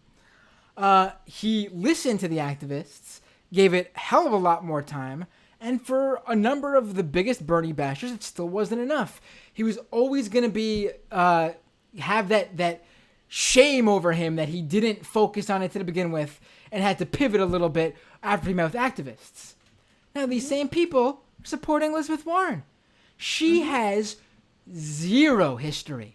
She has no history with her time in politics giving any light of day to criminal justice issues.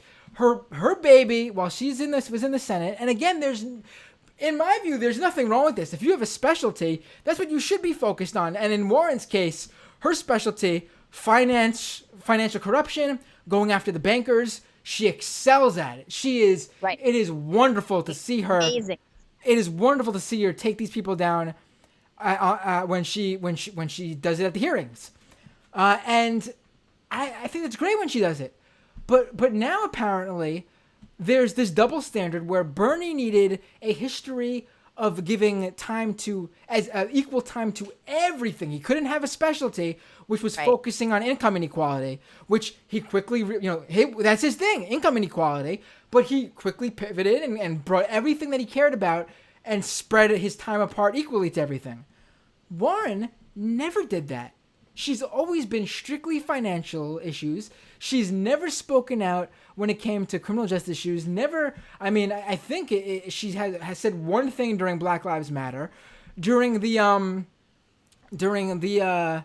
pipeline, Dakota Pipeline. Standing Rock.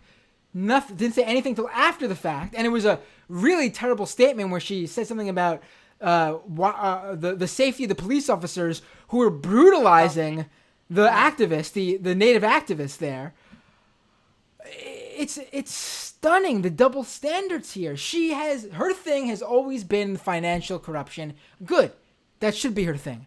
But suddenly the people who cared about intersectionality no longer care about intersectionality while pretending Warren is somehow still the most intersectional candidate. Right. She's gonna have to face it in some way or form. It's gonna happen, right? Like as the debate dwindles down, as the campaign dwindles down, like after New Hampshire, don't forget, we're fairly early. I mean, I don't think things really started to heat up until like December, January, and it really came down to New Hampshire and Iowa, and then very, very quickly, that's when all the, for those 6 months before the DNC, that's when all the heat was happening. That's when the BLM protesters stole the mic. That's when, Gloria Steinem and Madeleine Albright called all the millennial women out for supporting Bernie Sanders. I mean, this is when that stuff happens. Right.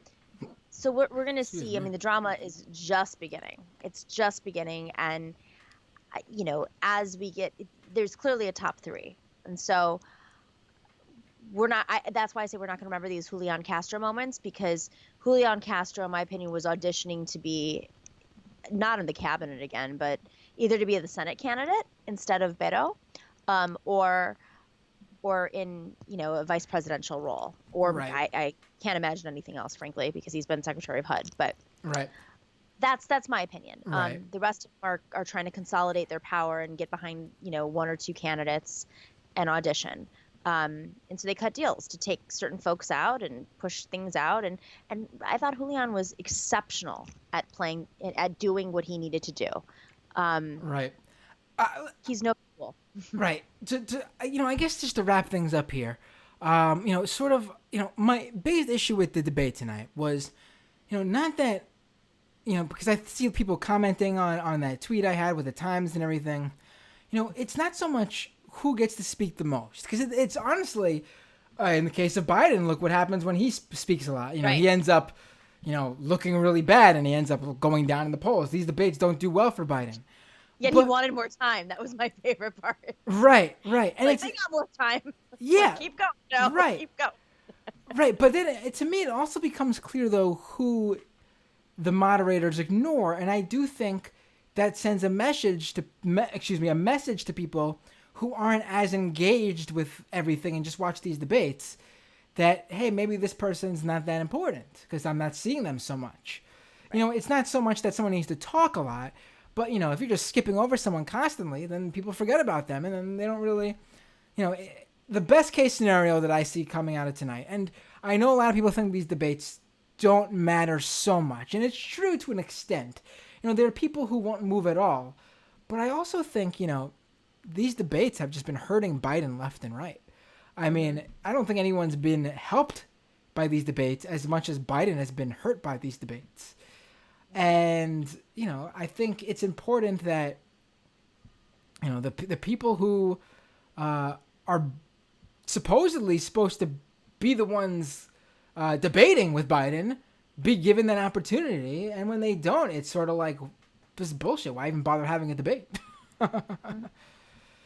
Although Medicare for All, I think every time they give more time for Medicare for All and they debate the nuance of Medicare for All, I think that people become bigger fans of Medicare for All. That was one thing I was like, wow, I can't believe they're giving so much time to it again. And all these people were trying to dance around Medicare for All not being good.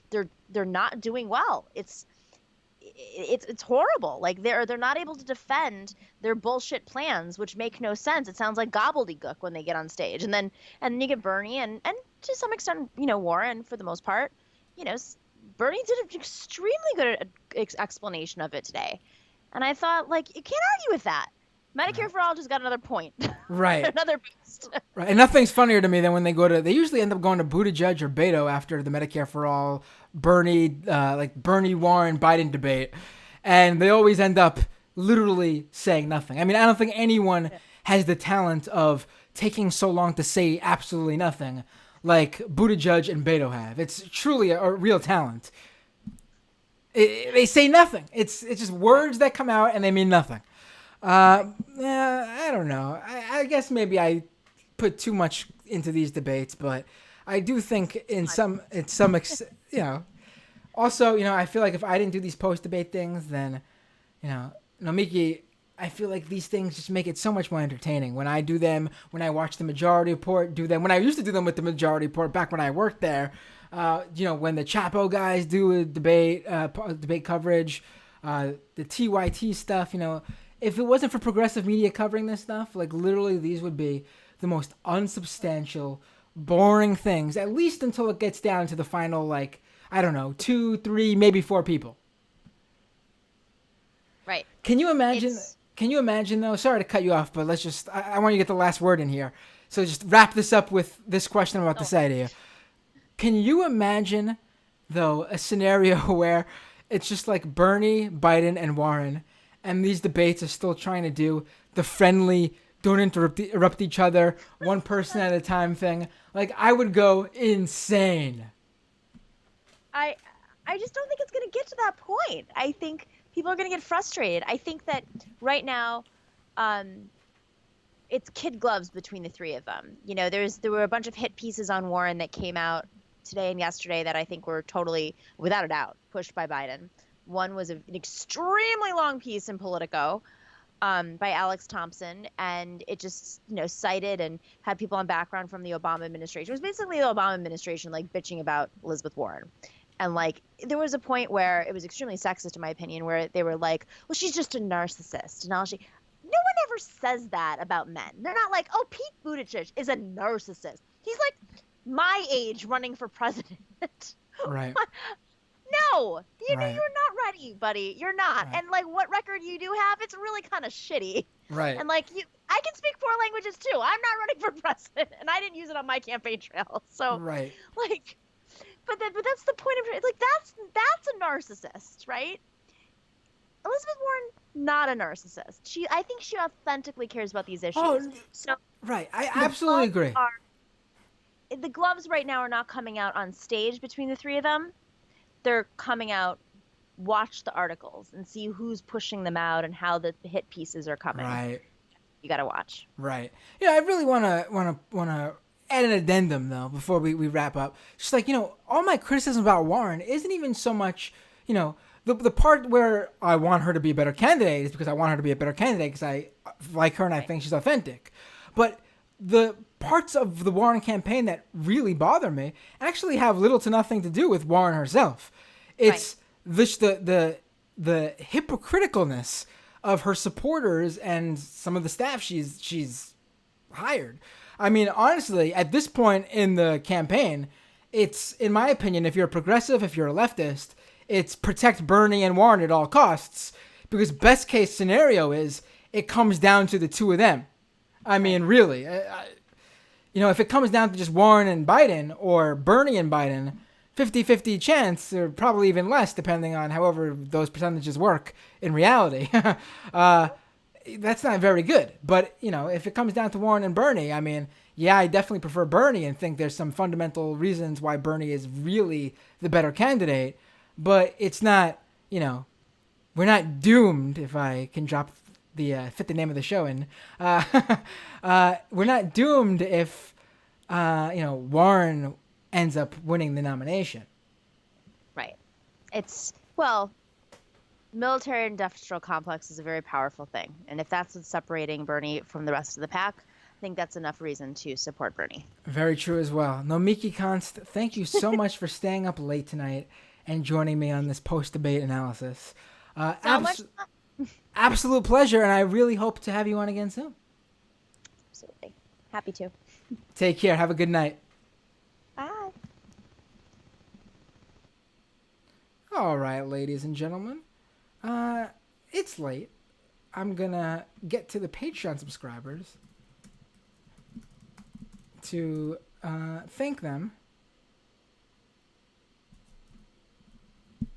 Let's just open up the Patreon here.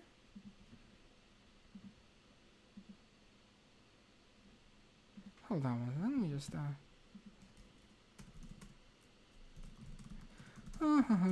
pull it up here.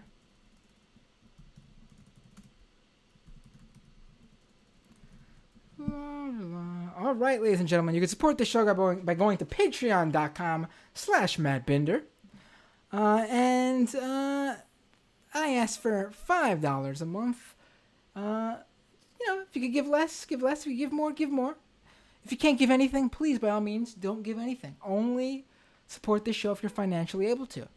We're really inching closer and closer to my goal, my first goal with the Patreon. We're a little bit over 24 Patreon subscribers behind. Away, I should say, from the goal. We actually have the most Patreon subscribers at once that we've ever had. Also, you could support this show with a one-off if you're in the YouTube chat right now by shooting over a super chat. Very simple to do. Let me make sure and see if anyone's already sent one, because I don't want them to miss out. Oh, we got Renee sending me a super chat, so he'll get a comment read on the stream here. Cheaper than socialism, but socialism tax. Wasn't sure. Not sure what you're talking about here, Renee. So I'll read your next comment if you explain a little bit more. So patreon.com/MattBinder to support the show with your Patreon monthly subscription. YouTube.com/MattBinder. Subscribe there for free and grow the YouTube channel. And also, if you're watching, you could send over a super chat as a one-time donation. What else can you do to support this show? Go to iTunes or Google Play or wherever you listen to the podcast version of the show and leave an iTunes review. It really helps the show. It helps people. Really, it helps people. I'm having a mental block right now. It's late. It's 1 a.m. It helps people to discover the show. There we go. And the more people we get watching the show, the bigger the base of the show is. Man, I am pulling a Biden here. I'm all over the place, folks. I am exhausted. A 3-hour debate. I went about an hour and a half with Nomiki. It was great. We were on point. And the second she felt we jumped off, my brain shut down. So we're not going to do the members half of the show as we do normally after every show, where I read members' YouTube comments. We get call-ins. Last week we had a fantastic call-in from listener Grimlock, who is a regular listener of the show. First-time caller last week, though, and we had a fantastic conversation about why the leftist movement that supports Bernie Sanders is specifically ready to take on the growing white supremacist threat in this country. And it was a real fantastic conversation. I mean, if you were to subscribe as a patron and go listen to one single member show, I mean, last week's, I think, is the one you should go listen to. And I'm actually happy that we're not going to be bumping it down in the feed, and it'll stay as the most recent member show for one extra go around. Because we're not going to do a member show now.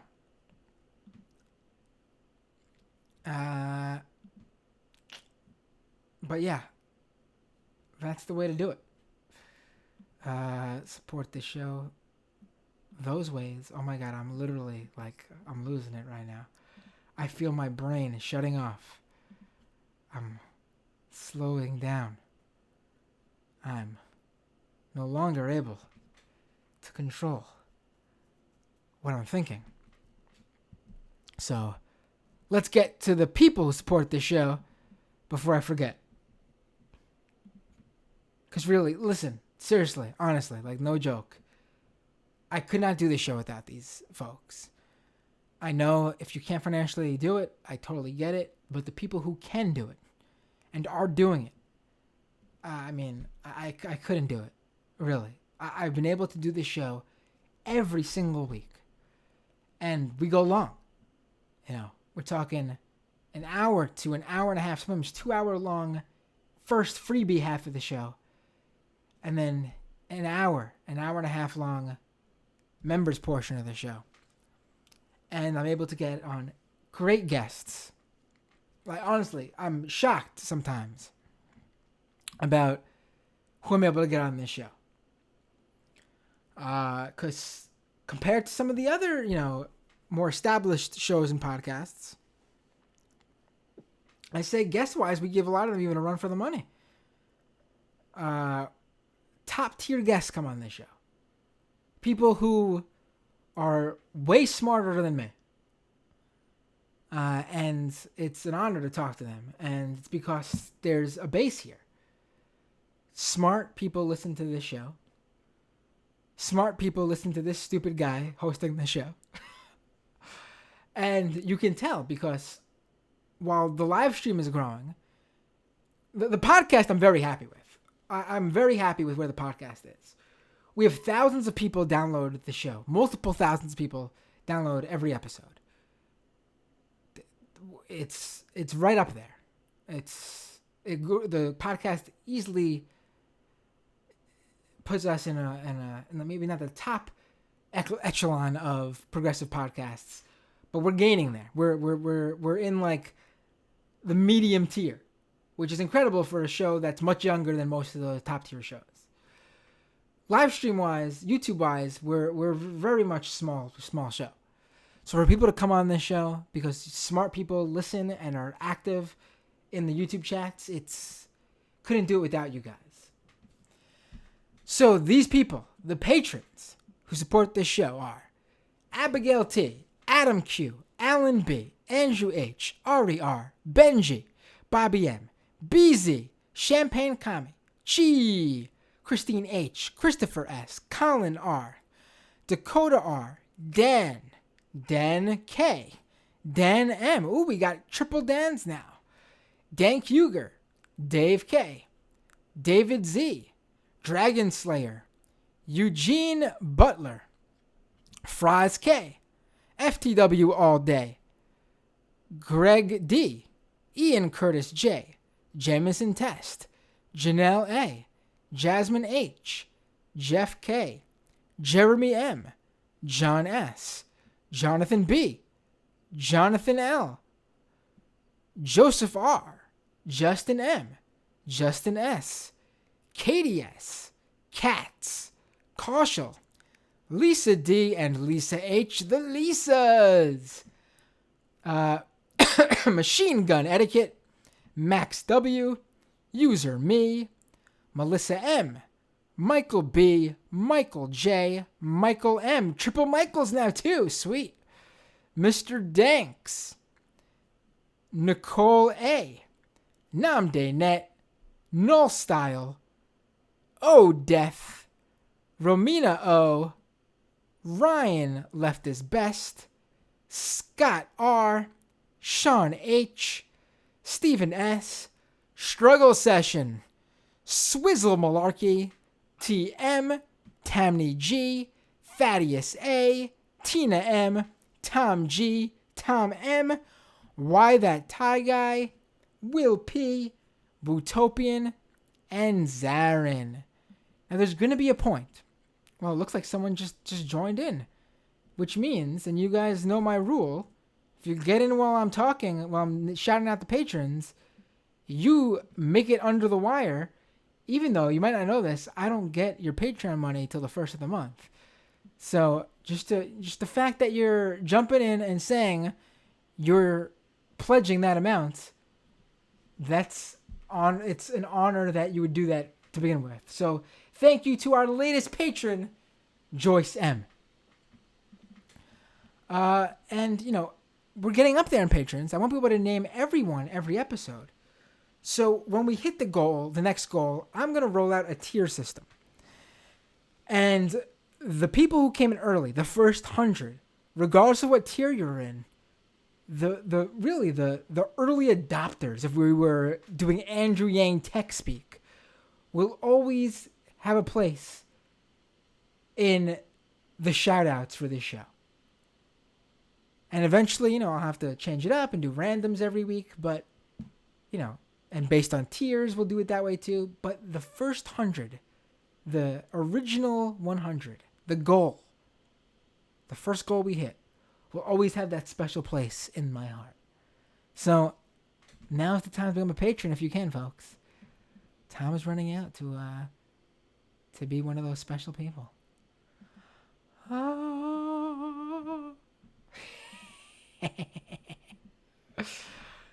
Guys, if this is the first time you're listening to Doomed, I want you to know that I'm usually a bit more clever when it comes to the after guest thing. It's easy to have good points when you have someone to feed off of. But I'm usually even pretty darn good all on my own going solo. But tonight I've lost it. I've lost it. I mean, I might as well have been drinking the wine Nomiki was drinking, or getting drunk like pretty much probably everyone else watching the debate was, because I'm fried. Oh, we got one more person under the wire. New patron subscriber Larry G. There was a point where we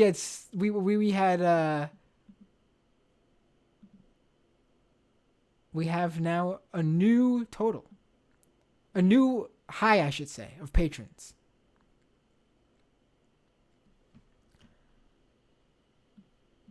All right, folks. Thank you all so much for joining me at post-debate. I hope you guys were able to watch all of the Majority Report or whatever your live debate program of choice is.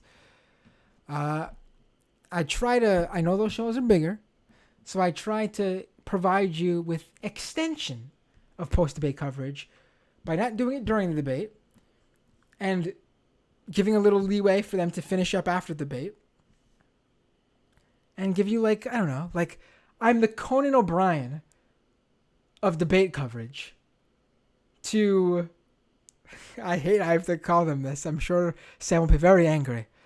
Sam and Michael debate coverage are the Jay Leno to my Conan O'Brien. I provide the late night extension of late night talk show of debate coverage.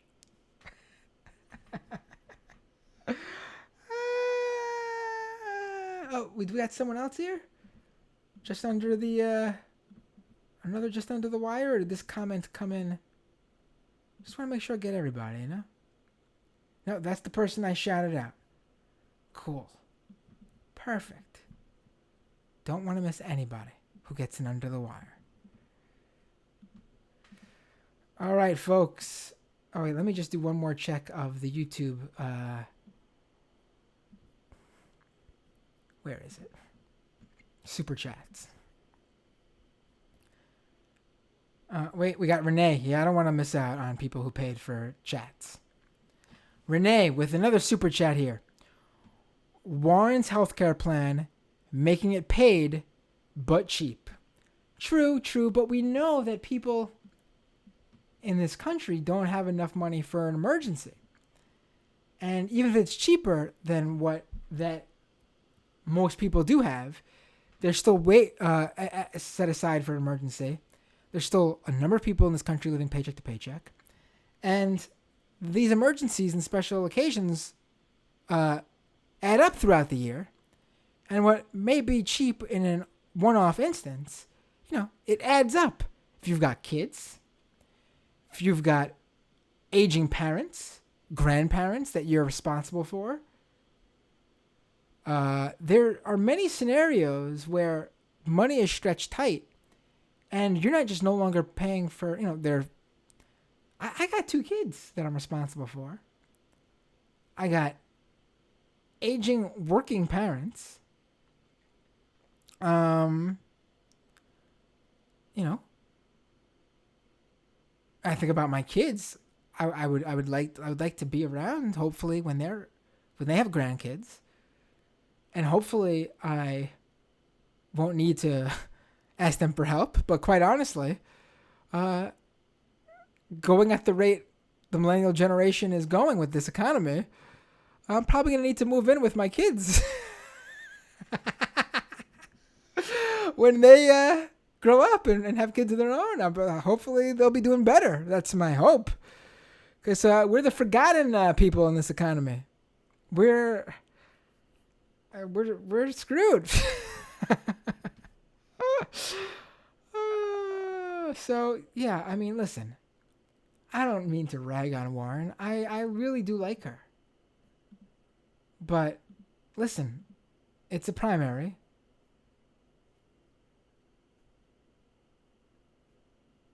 So, I'm going to criticize them all. I'm criticizing Bernie. I think he's been weak during the debates, to be quite honest. I think he could do much better. He doesn't need to attack people if that's not the goal, if they don't want to do that yet. But he needs to be more assertive. And he's letting Warren roll over him in some ways with this whole plan thing. His campaign needs to get better at marketing his ideas and pushing things forward. I mean, they can't just depend on the supporters to do this for him. And I think his campaign's been very good. I mean, honestly, Elizabeth Warren put out a Social Security plan that gives more money to seniors than Bernie's plan. And I think it's the first one of her plans to provide more than Bernie. And it's a shame that they let that happen. I think that's... And Social Security is Bernie's thing. It's long been Bernie's baby. Because it fits right in there with income inequality. And another one of Bernie's pet issues, senior citizens. So it's, they blew it. I mean, what they should do, it's not too late. They need to up their plan. But they shouldn't have to be playing catch up with any plan. So that's my critique of Bernie, specifically when it comes to comparing him to Warren. I mean, I know you say it's coming. Congressional Baseball in the chat says it's coming. But I want to point out that he actually already has a plan on his website that gives people something like 70 some odd bucks left a month less than Warren's plan, Social Security plan. I know he'll up it. I know he's someone who wants to be the most left and most progressive, and he's going to get back to the drawing board and get his policy people together and figure out a plan to give seniors more. But again, he shouldn't be playing catch up with any issue at this point.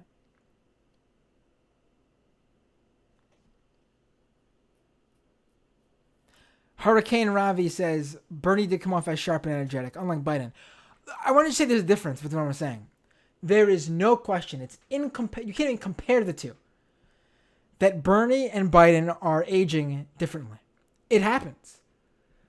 My grandma was 96, and other than hearing loss and having to repeat things to her, she was sharp as a tack. She was able to hold conversation. Me and her had political debates.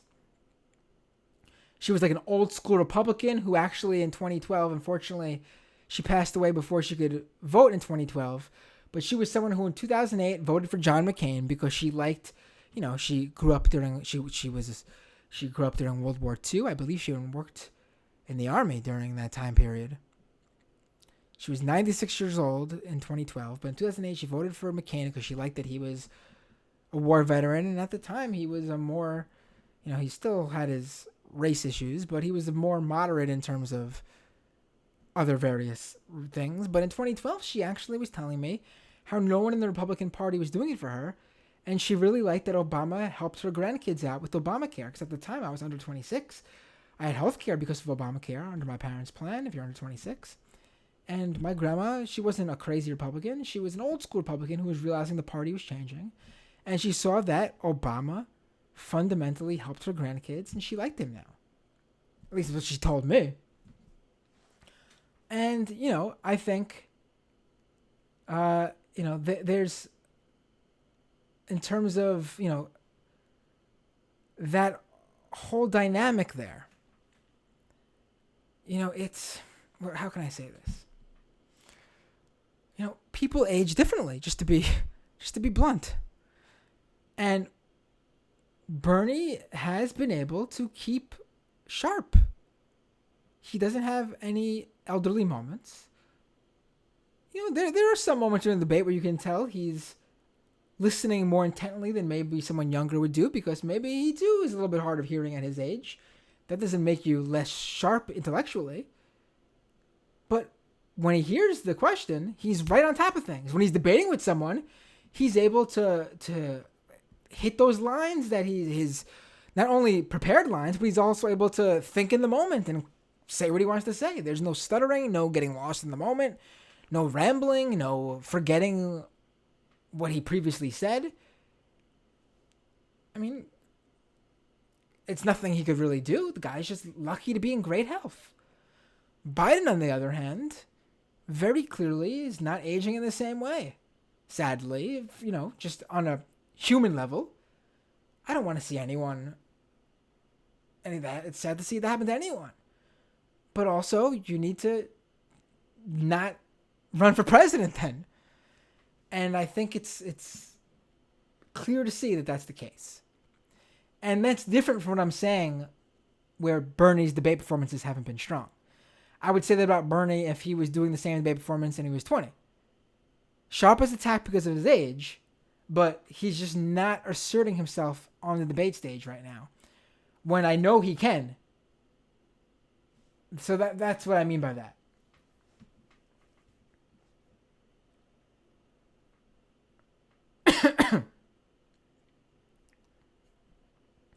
Renee says she would have hated Trump, talking about my grandma. Yeah, I don't think she would have liked Trump at all. She hated it. I remember we were talking about 2012. She was alive for the 2012 Republican primaries, the first couple months. She hated Rick Santorum. She hated Mitt Romney. She hated Newt Gingrich. She hated all those guys. And she was saying positive things about Obama.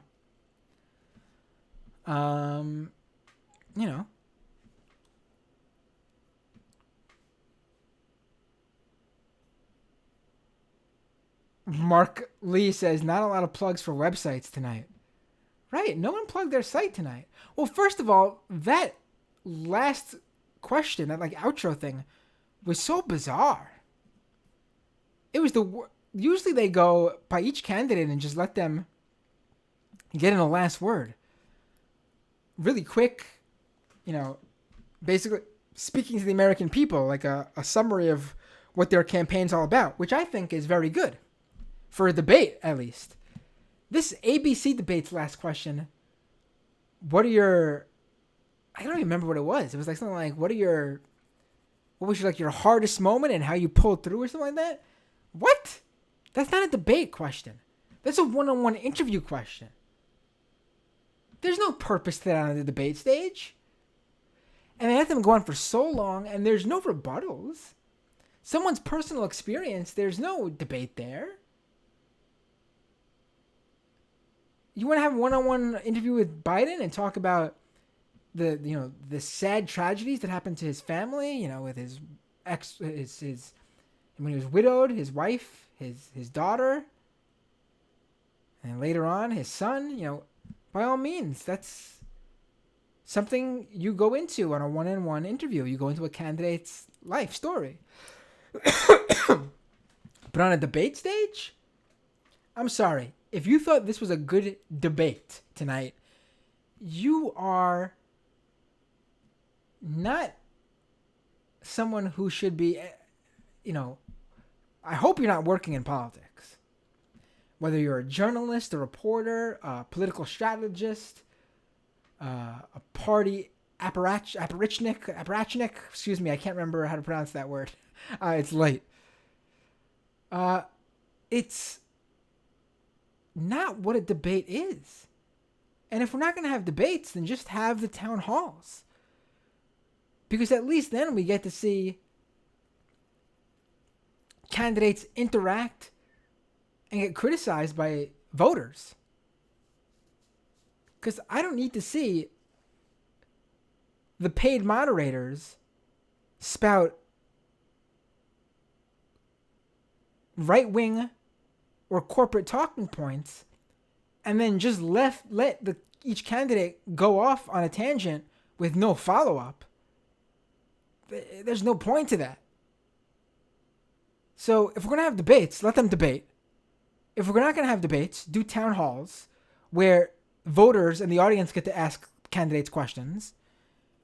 And if we're not going to do either of those, then just don't do anything. It's literally pointless. You're not doing your job then.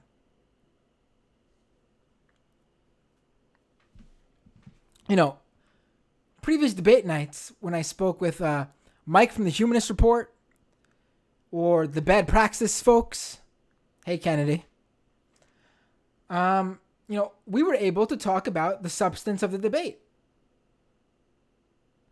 We engaged a little bit in the whole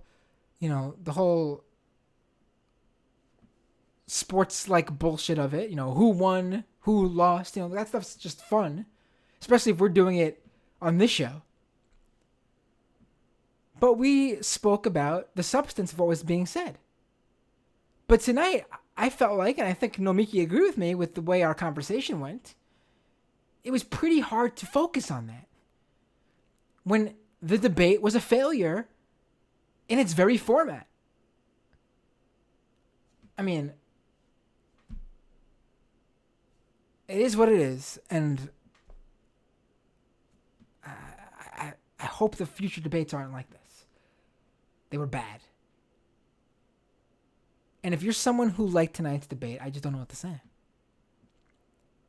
If you wanna get what you got out of tonight, just go see the candidate yourself. Go to a rally. Watch a 2020 interview with the candidates, with each candidate. Because I would rather have another night of those CNN 7-hour climate change town halls than another debate like the 3-hour one tonight.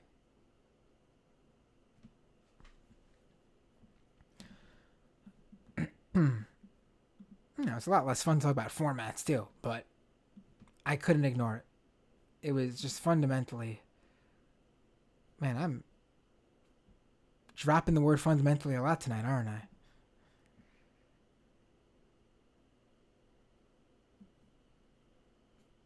All right, folks. Who's green jacket lady? Oh, in my background? Who's wearing a green jacket? Is someone wearing a green jacket? Was Amy Klobuchar wearing a green jacket tonight? I don't even know. That question came from Gma Shirley over on Facebook. Just the Facebook logo popped up in my comments and it stuck out like a sore thumb from the long list of YouTube comments.